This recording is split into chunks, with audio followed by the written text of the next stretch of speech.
Hi teachers அனைவருக்கும் வணக்கம். பகுதி நேர ஆசிரியர்களுக்கு ஒரு முக்கியமான அரசாணை தான் பார்க்க போகிறோம். என்ன அப்படின்னு பார்த்தீங்கன்னா, நமக்கான சேலரி பார்த்தீங்கன்னா இன்க்ரீஸ் பண்ணியிருக்காங்க. இது யாருக்கு எவ்வளோ இன்க்ரீஸ் பண்ணியிருக்காங்க, எப்பயிலேருந்து நடைமுறையில் வர இருக்குது அப்படிங்கிறத டீட்டெயில்டாக பார்ப்போம்.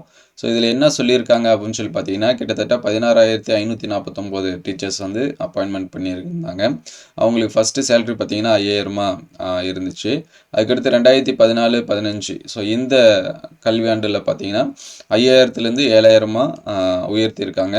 அதுக்கடுத்து 2017ஆம் ஆண்டு பார்த்தீங்கன்னா 7,700 சேஞ்ச் பண்ணியிருக்காங்க. அதுக்கடுத்து 12,483 பார்ட் டைம் டீச்சர்ஸ் பார்த்தீங்கன்னா 7,700லேருந்து 10,000 சேலரி வந்து இன்க்ரீஸ் பண்ணியிருக்காங்க.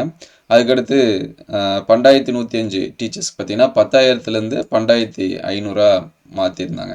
ஸோ தற்போது பார்த்தீங்கன்னா பணி நிரந்தரம், அதுக்கடுத்து ஊதிய உயர்வு இது எல்லாமே வழங்கணும் அப்படின்னு சொல்லிட்டு பார்ட் டைம் டீச்சர்ஸ் வந்து கோரிக்கை இதெல்லாமே வச்சுருந்தாங்க. இந்த பொருள் சார்ந்து அரசினால் மேற்கொள்ளப்பட்ட தொடர் பரிசீலனைக்கு பின் மாண்புமிகு பல்கல்வித்துறை அமைச்சர் அவர்களின் அறிவிப்பில் பகுதி நேர பயிற்றுநர்களுக்கு தொகுப்பூதியம் மாதம் 12,500லேருந்து 15,000 என 11 மாதத்திற்கு மே மாதம் நீங்களாக 2,500 உயர்த்தியும், மே மாதத்திற்கு மட்டும் இதுக்கு முன்னாடி மே மந்த்துக்கு வந்து சேலரி வந்து இல்லாமல் இருந்துச்சு. ஸோ இப்போ பார்த்தீங்கன்னா மே மந்த்துக்கு மட்டும் பார்த்தீங்கன்னா 10,000 தொகுப்பூதியம் வழங்குவதாக அறிவித்ததை அடுத்து பகுதி நேர பயிற்றுநர்களுக்கு 1/1/2026 முதல் ஸோ நமக்கு ஜனவரியிலிருந்தே தொகுப்பூதியத்தினை உயர்த்தி வழங்கிடுவோம்.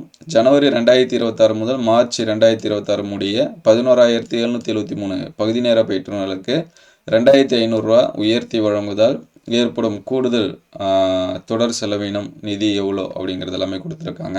ஸோ நமக்கு ஜனவரியிலிருந்தே பார்ட் டைம் டீச்சர்ஸ்க்கு பார்த்தீங்கன்னா 15,000 சேலரி சொல்லியிருக்காங்க. மே மந்த்துக்கு மட்டும் 10,000 வந்து என்ன கொடுத்துருக்காங்க அப்படின்னா சேலரி கொடுத்துருக்காங்க.